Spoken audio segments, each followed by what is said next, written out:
Dude letu bado linasonga mbele. Kumbuka kwamba hii ni episodi ya pili na ya mwisho. Tunaendelea pale tulipokuwa tumekomea. Ni mara baada ya kumwona Ray akiwa anaambiwa kwamba amebakiza mwezi mmoja tu wa kuendelea kuishi katika hichi kituo cha watoto yatima na mwisho wa siku atakuwa adopted. Lakini wote tunajua asili katika kuadopti watoto, kwani kuna viumbe wa ajabu ambao huwa wamekuwa wakiwatafuna watoto ambao wanafugwa ndani ya kituo hiki. Hakuna adoption yoyote inayofanyika. Na hapo ndio ilikuwa ukomo wa episodi ya kwanza. Kama bado hujatazama, basi unaweza kugusa alama pop up inayotokeza juu kabisa upande wa kulia mwa screen mwako ili tuweze kwenda pamoja. Bwana mdogo Ray aliondoka ndani ya chumba cha mwanamama Isabel akiwa ni mnyonge sana baada ya kuambiwa tu amebakiza mwezi mmoja anatakiwa kuwa adopted. Sasa inawezekanaje wakati yeye ndo mtoa taarifa? Hasa watoto watano wakawa wamefanya maamuzi mazito baada ya kutengeneza kamba yao. Sasa wanataka kutoroka katika hiki kituo cha watoto yatima. Wakati wanaelekea huko, ghafla tu akaweza kufumwa na huyu mwanamama Cron. Mbadala wa Cron kuweza kuwakamata, yeye akawaambia ukweli kwamba mkivuka tu wa wigo, basi nawahakikishia kwamba mtakufa ndani ya sekunde chache tu, kwani kuna viumbe wa hatari kando kidogo ya ukuta huo. Akasema ndani ya miili yetu kuna namba maalum zinazotusababisha tuendelee kuwa hai ndani ya hiki kituo. Kama tu namba hii ikivuka wigo, basi unakufa haraka. Na kumbe hata huyu mwanamke Cron naye alilelewaga kama watoto yatima wengine hapa ndani ya hichi kituo, lakini yeye alikuwa anaitamani sana ile nafasi ya mwanamama Isabel. Na akawaahidi kwamba kama wakishirikiana naye katika kumwondoa Isabel, basi anawaahidi kuwa atakwenda kuwatorosha hapa ndani ya kituo na watakuwa salama kabisa. Na huyu mwanamama Cron akawachukua akawapeleka ndani, akaanza kuwasimulia stori za kale kidogo. Akasema miaka zamani kulikuwa kuna wimbi la machafuko makubwa ambayo mawimbi hayo yaliambatanisha mashetani pamoja na binadamu. Vita ile ilipigwa sana na makubaliano yakaja kuwa binadamu waishi upande wao na mashetani upande wao, ndio ule wigo ukawa umejengwa. Lakini kukawa kuna makubaliano kwamba haya mashetani yatakuwa anachukua mtoto mmoja tu katika vituo vya watoto yatima kwa kila mwezi. Kwa hiyo binadamu wakakaa chini wakakubaliana kuanzisha vituo vya watoto yatima. Ikionekana mtoto yatima tu yupo mitaani, basi anapelekwa ndani ya hivyo vituo na anafundishwa hesabu na mambo magumu sana katika jamii, ili awe na akili sana. Na pindi haya mashetani yanapokula mtoto mwenye akili, basi huwa yanakumbuka ahadi yao ya kwamba hayatowahi kamwe kurudi kuwashambulia binadamu. Kwa hiyo basi ikawa ndo hivyo, na utaratibu huo ukawa umeanzia miaka hiyo. Yule Isabel mnayemuona alikuwaga ni miongoni mwa watoto wapumbavu katika hichi kituo cha watoto yatima, ndio maana mpaka leo hivi mnamuona akiwa yuko hai kabisa. Lakini hata mimi ni miongoni mwa watoto ambao walikuwa hawaelewi kabisa darasani na sikuwaga na akili kabisa. Lakini jambo la kufurahisha na kuchekesha ni kwamba watoto wa miaka hii mnafaulu sana, yani mna akili kuliko sisi wa zamani. Sasa hivi wote mna akili, yani nyie wote ni kitoweo cha mizimu waliopo nje ya ukuta. Na akawaambia kuwa hamuwezi mkatoroka kabisa kwa sababu nyie katika masikio yenu kuna track ambazo zimewekwa. Kwa hiyo Isabel atakuwa anawaona kila sehemu mnayokwenda. Lakini mwanamama Cron alishangaa sana alipowashirikisha watoto kwa habari ya ile track, akakuta hata hawajashtuka. Kumbe watoto walishashtukiaga mbinu ya kuweza kuzifuta hizo track zisifanye kazi. Kwa akawa amehisi jambo hilo. Moja kwa moja akaanza kufanya inspection, kukagua vyumba vya watoto pindi walipokuwa wameweza kutoka. Anakagua ni kitu gani ambacho watakitumia watoto kwenda kuzifanya hizo track zisifanye kazi. Lakini yule mtoto Elda aliweza kumuona Cron akiwa na search katika vyumba vyao. Wakagundua kabisa kwamba huyu lengo lake ni moja tu, kutafuta kile kinachoweza kusababisha track zisifanye kazi. Kwa hiyo wakaenda kukiweka katikati ya mdoli ambao tayari Cron alishaukagua. Kwa hiyo haturudi tena kukagua. Na katika harakati zake za kuendelea kukagua hapa ndani, akaja kugundua kuna shimo dogo lilikuwa limechimbwa hapa ardhini. Akagundua kwamba hawa watoto tayari wameshakitoa hicho kifaa. Sasa kama wamekitoa, maana yake wamekirudisha ndani ya kituo tena. Akaanza kukagua na mwisho wa siku aliukuta ule mdoli. Sasa ile anataka tu kukitoa kile kifaa ambacho kinahusika kuziharibu zile tracker. Akahapa tu Isabella akawa anaingia ndani ya hicho chumba na akamletea barua na kusema kwamba umepewa uhamisho wa kuondoka hapa kuelekea katika kituo cha watoto yatima wengine. Basi akaurudisha ule mdoli mikononi mwa watoto, Isabella akiwa hajui chochote kinachoendelea. Kibonge Cron wakati anaendelea kutoka ndani ya hichi kituo cha watoto yatima, alipofika tu getini akakutana na mwanamke kiongozi anayefahamika kama Grandma. Huyu mwanamke alimtazama sana, akasema Isabella anafanya kazi yake vizuri, lakini wewe unataka kuiharibu. Na pale pale akayambia mashetani ajitwalie kama kitoweo, na mwisho wa siku mwanadada akashambuliwa dakika hiyo hiyo. Lakini ni kwamba Isabella anafahamu kila kitu ambacho kinaendelea. Wakiwa huko ndani wanaendelea bana kuhangaika lengo waweza karuke ule wigo, akawa amemfuata Dogo Ray na akamwambia kwamba nahitaji uniambie wapi wameelekea hawa watu. Dogo alikaza, hakuongea kabisa, lakini mwisho wa siku mwanamama akamfungia Ray katika chumba na yeye akawa ameondoka akawafuata watoto kule kule katika wigo ambako walikuwa wanataka kuruka.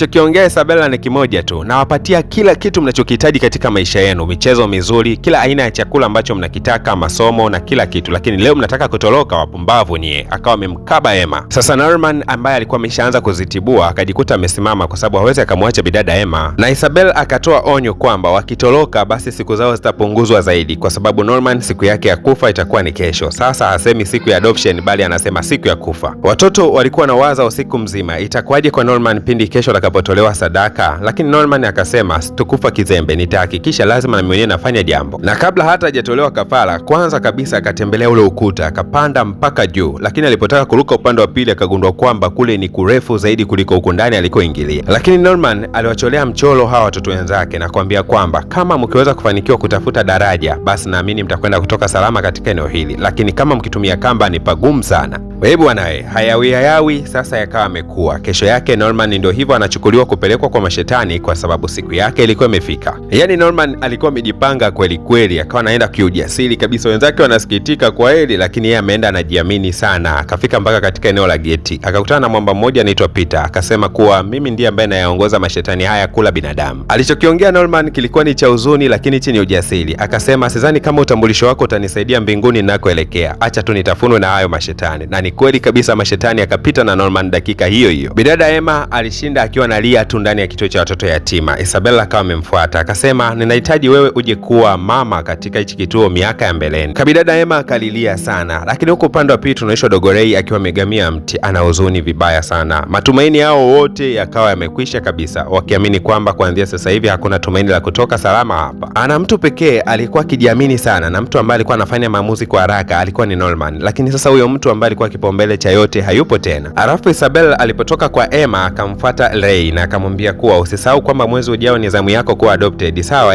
Hasa Ray kujua kwamba katika gharama yoyote ile lazima afe, akaona kuwa ni vyema tu ajitoe sadaka. Akawa amemwibia mwanamama Isabel ile saa yake ambayo inatumika kuona location za watoto wote ndani ya kituo cha watoto yatima. Akajibiminia mafuta ya taa kama yote, na mwisho wa siku akachukua kiberiti. Wakati anataka kujiwasha moto, Emma akaanza kulia akisema kwamba usifanye hivyo, lakini dogo akajipiga moto. Mwanamama Isabel alikuja akiwa amechanganyikiwa kutaka kuzimisha ule moto, kwa sababu ile saa inayotumika kuona location za watoto ni ya muhimu kuliko kitu kingine chochote ndani ya kituo hiki. Sasa na wakati mwanamama Isabel anahangaika kuuzima ule moto, alikuja kushtuka kuwa wote watoto walikuwa wameweza kukimbia. Haraka sana akageuka nyuma kwa hasira mno. Lakini kumbe Emma alikuwa anawakimbiza na kuwatolosha hawa watoto, na dogo Ray hata hakuwa ameungua na moto. Ile ilikuwa ni zuga tu. Wao walikuwa wamekichoma kituo ili Isabella awe bize na moto wao waweze kutoroka. Sasa unajua issue nzima ilikopo vipi? Norman kabla hata hajajipeleka kule getini kuweza kutafunwa, alikuwa ameshaandaa ramani nzima namna ya kuweza kutoka hapa nje. Na hiyo ramani alikuwa ameweka katika mto wa bidada Emma. Kwa hiyo Emma alipokuja kuigunduaga ile ramani ndo akamshirikisha huyu Ray na wakaandaa plan hiyo ya kuandaa moto bandia ili baadaye basi mwanamama Isabella akiwa bize wao elekea katika eneo hilo waweze kutoka nje ya kituo. Na kwa kuwa traka zao walikuwa wanajua kwamba ziko kando kidogo ya masikio yao, basi walikuwa wamezitoa hizo traka na kuzingiza katika moto. Kwa hiyo ule moto wakati unawaka, Isabel atakuwa anajua watoto wako ndani ya moto. Wakati mwanamama Isabel anawaza atafanya nini, tayari watoto wote walikuwa wamepandishwa mpaka juu kabisa ya wigo, na mmoja baada ya mwingine akawa anavushwa kuelekea upande wa pili. Lakini wakati huo huo tayari mwanamama Isabel akawa amefika eneo la tukio. Lakini watoto wote walikuwa tayari wameshavuka, wako ngambo ya tukio. Sasa hapa amebakia Emma pamoja na mwanamama Isabel. Na Isabel akaanza kumsimulia Emma kwamba nilipokuwaga mtoto katika kituo hiki cha watoto yatima nimewahi kufikiria kutoroka, na sababu ya kufikiria kutoroka ni kwa sababu nilikuwaga mjamzito. Kwa hiyo sasa wakati natoroka nilifika mpaka katika ukuta huu, nilikuja kugundua kwamba siwezi kabisa kutoroka eneo hili, na kwa sababu ujauzito wangu ulikuwa umetoka nikagundua sina cha kupoteza tena, na niligundua kabisa kwamba binadamu wote watasaidiwa pindi tu watoto watakapokuwa naliwa mmoja baada ya mwingine. Kwa kama nikija tu kuwatoa watoto hawa na kuwatorosha, manake binadamu wengine wengi watakufa. Kwa hiyo kwa faida ya binadamu wengi mimi nikaamua kuwatoa mtoto mmoja baada ya mwingine taratibu tu. Lakini haya yote nilikuwa nayafanya si kwamba nilikuwa siumii, bali nilikuwa naumia sana ndani ya moyo wangu. Na kwa sababu mtoto aliyebakia huku juu ni Emma peke yake, basi mwanamke huyu akamtishia na kusema kwamba ukisubutu tu kuishika hiyo kamba uanze kushuka, basi mimi nitakwenda kuikata hiyo kamba ili ukafie huko chini. Lakini Isabel alishika ile kamba na akasema kwamba nina imani na wewe kwamba uwezi ukakata kamba mimi nikafa, utaniacha mpaka nifike kwa watoto wenzangu ngambo ya pili. Na hauwezi kuamini, kama ambavyo Emma alikuwa amesema ndivyo ambavyo Isabel alishindwa kuikata ile kamba na akawashuhudia watoto wakiwa wanatoroka nje ya lile jengo. Tukio hili lilimkumbusha Isabel kipindi ambacho alikuwa ni mjamzito. Aliapa kwamba hatokubali mtoto wake aje kufia ndani ya kituo cha watoto yatima. Aliahidi kwamba siku moja atamtorosha, lakini leo watoto wametoroka wao wenyewe. Hasa ile peni ambayo Norman alikuwaga amewaachia. Hii peni inaonyesha ramani namna gani ya kufika mjini. Basi alipoweza kuitoa Emma, akawa inaonyesha ramani watoto wote namna gani watafika mjini. Na Isabel kwa kosa kubwa alilokuwa amelifanya, moja kwa moja akarudi kwa yule grandma pamoja na Peter, akasema kwamba nina wajibu wa kulipa makosa yote niliweza kuyafanya. Watoto wote wametoroka katika kituo. Yaani kilichofuata kilikuwa hata hakina maswali mengi, wakaamuru yale mashetani yamshambulie Isabel, na dakika hiyo hiyo Isabel akateketezwa. Na historia inaonyesha kwamba watoto wote walifanikiwa kufika mjini, na season 1 ya hii tamthilia ikawa imekomea hapo. Tutakaporudi katika season ya pili mara tu itakapokuwa imeweza kutoka, basi tutaendelea hapo ambapo tulikuwa tumekomea. Je, nini ambacho kilijiri baada ya Mwamba Peter pamoja na yule bibi msimamizi wa kile kituo? Je, maisha yao yalikuwaje? Lakini nini mustakabali wa maisha ya mashetani pamoja na binadamu? Kumbuka kwamba tayari kulikuwa kuna makubaliano ya kwamba binadamu watakuwa wanatoa mtoto mmoja kila mwezi. Kutoka mwanzo wa season 1 ulikopo na mimi naitwa DJ Paul. Kumbuka kwamba hii ni PVP Media Max. Kama bado hujagusalama kusubscribe, fanya hivyo mapema, kwani season 2 itakapokuwa imetoka, basi ya kwanza kabisa itakuwepo ni kufikia mahali hapa.